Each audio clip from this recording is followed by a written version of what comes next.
So hello friends, आज मैं आप लोगों को एक रिएक्शन जो है वो बताने जा रहा हूँ जो aldehyde ketone and carboxylic acid की बहुत ही ज़्यादा इंपॉर्टेंट रिएक्शन है।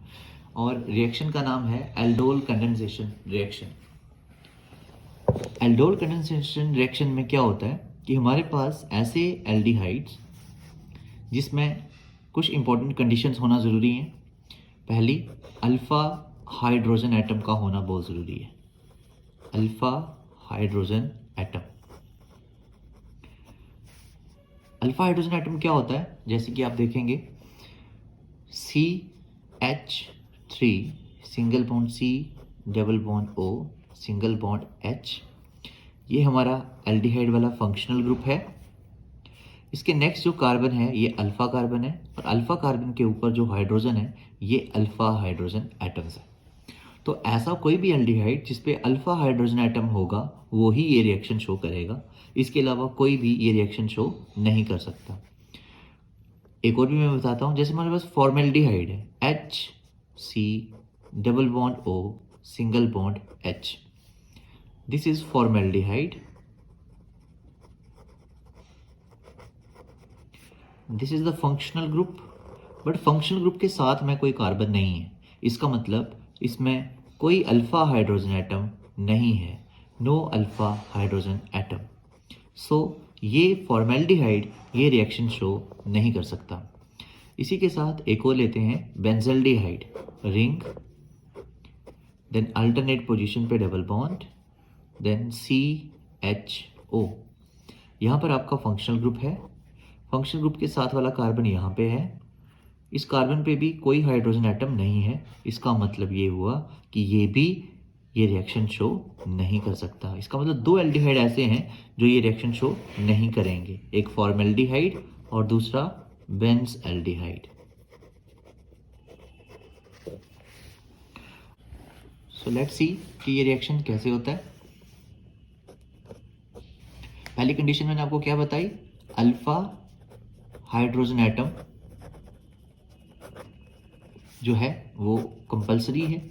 दूसरा, ये रिएक्शन डाइल्यूट अल्कली की प्रेजेंस में होता है। अल्कली मतलब बेस NaOH, तो हम यहाँ पर NaOH ले लेते हैं, ठीक है।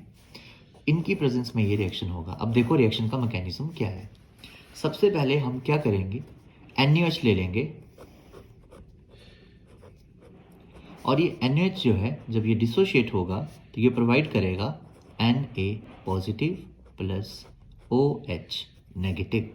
ओके, अब ये जो OH नेगेटिव है ना बेस का, इसका काम क्या होगा कि एल्डिहाइड का, इसका काम क्या है कि जो एल्डिहाइड है, एल्डिहाइड के अल्फा हाइड्रोजन एटम को बाहर खींचना, यानी कि it act as a proton abstractor. देखो कैसे, हमने एक एल्डिहाइड लिया C single bond H single bond H single bond H single bond C double bond O single bond H, it is acetaldehyde. अब ये बेस का OH यहाँ आ जाएगा, इसके ऊपर अटैक करेगा OH नेगेटिव। तो OH नेगेटिव क्या करेगा, यहाँ से एक प्रोटॉन को बाहर खींच लेगा और ये वाला बॉन्ड जो है वो कार्बन पे शिफ्ट हो जाएगा।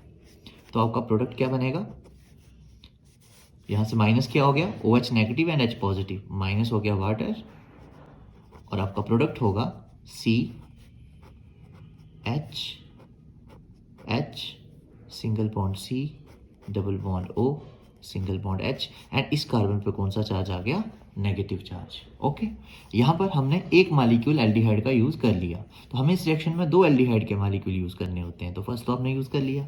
अब सेकंड में क्या होगा, देखो CH3 single bond C double bond O single bond H, okay, plus this molecule C negative H single bond C double bond O single bond H। अब ऑक्सीजन क्योंकि कार्बन से बहुत ज़्यादा इलेक्ट्रोनेगेटिव होता है तो ये बॉन्ड को अपनी तरफ अट्रैक्ट करेगा, जिसकी वजह से ऑक्सीजन पे नेगेटिव और कार्बन पे पॉजिटिव चार्ज डेवलप हो जाएगा। इस कार्बन पे पॉजिटिव और इस कार्बन पे नेगेटिव, अब ये दोनों कार्बन आपस में लिंक हो जाएंगे। तो यहाँ पर आपके प्रोडक्ट क्या बन जाएगा, देखो CH3 single bond C, single bond O negative, single bond H, ये वाला कार्बन और ये वाला कार्बन आपस में लिंक हो गए, carbon single bond H, single bond H, single bond C, double bond O and single bond H। अब ये कंपाउंड हमारे पास एक बन गया। अब हम फाइनली क्या करने वाले हैं, इसमें ना H पॉजिटिव ऐड कर देंगे। तो जैसे ही आप इसमें H पॉजिटिव ऐड करोगे हमारे पास क्या प्रोडक्ट बनेगा, देखो यहाँ बना रहा हूँ मैं प्रोडक्ट, क्या प्रोडक्ट होगा, H पॉजिटिव सीधा जो है वो जाएगा O के पास। अब ये H कहाँ से आया, हमने इसमें एसिड तो डाला नहीं था। तो आपने यहाँ पर एक चीज़ ऑब्जर्व करी होगी कि स्टार्टिंग में ही हमने यहाँ से एक H बाहर निकाला था, वही H हम यहाँ यूज़ कर सकते हैं। तो हमारा प्रोडक्ट क्या बन जाएगा, CH3 single bond C, single bond OH, single bond H, single bond C, single bond H, single bond H, single bond C, double bond O, single bond H। अब इस रिएक्शन का नाम क्या था, इसका नाम था एल्डोल कंडेंसेशन। क्यों था अभी आपको पता चलेगा, कंडेंसेशन। एल्डोल मीन्स एल्डिहाइड, ओल मीन्स अल्कोहल। अब ये जो मॉलिक्यूल हमारे पास बना है इसमें आप देखेंगे तो आपको नजर आएगा कि CHO जो है ये एल्डिहाइड ग्रुप है और OH जो है वो अल्कोहल ग्रुप है, यानी कि इस मॉलिक्यूल में एल्डिहाइड भी है और अल्कोहल भी है। तो दो एल्डिहाइड के मॉलिक्यूल को जब मैंने कंडेंस किया तो मेरे पास रिजल्ट में एक ऐसा मॉलिक्यूल बना जिसमें एल्डिहाइड ग्रुप भी है और अल्कोहल ग्रुप भी है, यानी मैं इसको एल्डोल बोल सकता हूँ। इसको क्या बोल सकते हैं, एल्डोल बोल सकते हैं। अब अगर आप लोग इसी मॉलिक्यूल को, इसको याद रखना ये क्या बना है, तो ये मॉलिक्यूल हमारे पास बना था, इसका नाम था एल्डोल। एल्डोल क्यों था इसका नाम, अभी मैंने बताया आपको, क्योंकि इसमें एल्डिहाइड ग्रुप भी है और इसमें अल्कोहल ग्रुप भी है। अब अगर आप इस मॉलिक्यूल को हीट करते हैं तो क्या होगा, हीट करने से क्या होगा, यहाँ से बेटे ये OH जो है वो रिमूव हो जाएगा और यहाँ से H रिमूव हो जाएगा और H वाला बॉन्ड यहाँ पे ट्रांसफर हो जाएगा और आपके पास क्या प्रोडक्ट बनेगा, this is the final product of the reaction, CH3 single bond C H, then यहाँ पे एक बॉन्ड पहले से था और एक और ट्रांसफर हुआ है तो डबल बॉन्ड बना, CH single bond C, double bond O, single bond H। This is the final product. अब देखो इसको हम कैसे रिमाइंड रखेंगे, ये आपका एल्डिहाइड ग्रुप है, ये आपका अल्फा कार्बन है, ये आपका बीटा कार्बन है। तो अल्फा और बीटा कार्बन के बीच में अनसैचुरेशन आ गई, अनसैचुरेशन वी मीन डबल और ट्रिपल बॉन्ड, तो यहाँ पर डबल आ गई तो इसको आप बोल सकते हो alpha beta unsaturated aldehyde, alpha beta unsaturated aldehyde. ठीक है, अगर IUPAC नेम देना है वो भी दे सकते हो, 1 2 3 4 कार्बन, ठीक, तो इसका नाम होगा ब्यूट, 2 पे डबल बॉन्ड है, 2 इन और 1 पे अल है, अल, तो इसका नाम है ब्यूट 2 इनल। तो याद रखना किसी भी एल्डोल कंडेंसेशन रिएक्शन का फाइनल प्रोडक्ट जो होगा वो अल्फा बीटा अनसैचुरेटेड एल्डिहाइड या अल्फा बीटा अनसैचुरेटेड कीटोन होगा। ठीक है, ये रिएक्शन मैंने एल्डिहाइड की हेल्प से करा, हम इसी रिएक्शन को कीटोन की हेल्प से भी कर सकते हैं। ठीक है, कीटोन की हेल्प से अगर हम करेंगे तो देखो कैसे होगा रिएक्शन। तो मुझे दो मॉलिक्यूल कीटोन के लेने हैं, सिंपली जहां मैंने एल्डिहाइड लिया वहां मुझे कीटोन लेना है, क्योंकि कीटोन का फॉर्मूला ये होता है CH3 single bond C, double bond O, single bond CH3। ठीक, तो ये आपका फंक्शनल ग्रुप है, ये अल्फा कार्बन है और ये भी अल्फा कार्बन है, तो इसमें तो बहुत सारे भंडार लगा हुआ है H हाइड्रोजन एटम्स का, तो इसमें तो कोई दिक्कत नहीं आएगी। ठीक है, अगर आप कभी सिमिलर दो सेम एल्डिहाइड और दो सेम कीटोन लेके ये रिएक्शन परफॉर्म करते हैं तो उसको हम सिंपल एल्डोल कंडेंसेशन कहते हैं। लेकिन अगर आप एक एल्डिहाइड और एक कीटोन लेके या दो डिफरेंट एल्डिहाइड या दो डिफरेंट कीटोन लेके इस रिएक्शन को परफॉर्म करते हैं तो उसको क्रॉस एल्डोल कंडेंसेशन रिएक्शन कहते हैं। अब मैं आपको एक एग्जांपल क्रॉस एल्डोल कंडेंसेशन की भी दूंगा। ये थी हमारी एल्डोल कंडेंसेशन रिएक्शन। अब देखो क्रॉस एल्डोल कंडेंसेशन रिएक्शन में क्या होता है।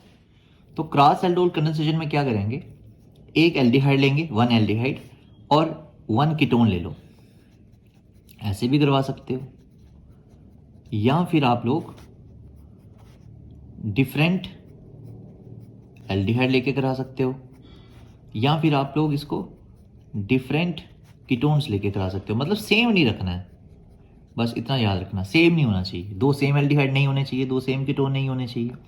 एक कीटोन ले लो, एक एल्डिहाइड ले लो, या दो डिफरेंट एल्डिहाइड ले लो, या दो डिफरेंट कीटोन ले लो, तब उसको हम क्रॉस एल्डोल कंडेंसेशन बोलेंगे। रिएक्शन देखो कैसे होगी।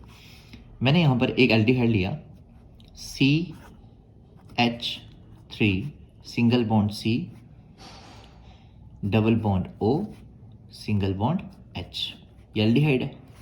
इसमें हमने ऐड किया कीटोन C, कीटोन क्या होता है, दोनों तरफ चेन कार्बन की, CH3 single bond C double bond O single bond CH3, और आपको इसमें क्या ऐड कर देना है बेटे, इसमें ऐड कर देना है आपको डाइल्यूट NaOH। अब मैं मैकेनिज्म के साथ नहीं बता रहा हूँ, अब मैं आपको बिना मैकेनिज्म के बता रहा हूँ, ठीक है। अब होगा क्या, डाइल्यूट NaOH का काम क्या था कि जो अल्फा हाइड्रोजन एटम है, एक हाइड्रोजन एटम यहाँ से इस ऑक्सीजन पे चला जाएगा, यानी कि यहाँ से CH2 रह जाएगा, और इसका जो एक H होगा वो H यहाँ से इस ऑक्सीजन पे चला जाएगा। ऑक्सीजन पे क्यों जाएगा, क्योंकि ऑक्सीजन के ऊपर कौन सा चार्ज आया होगा, नेगेटिव, और फिर ये वाला कार्बन घूम कर इस कार्बन से जुड़ जाएगा। तो क्या प्रोडक्ट बना हमारा यहाँ पे देखो, CH3 single bond C single bond OH।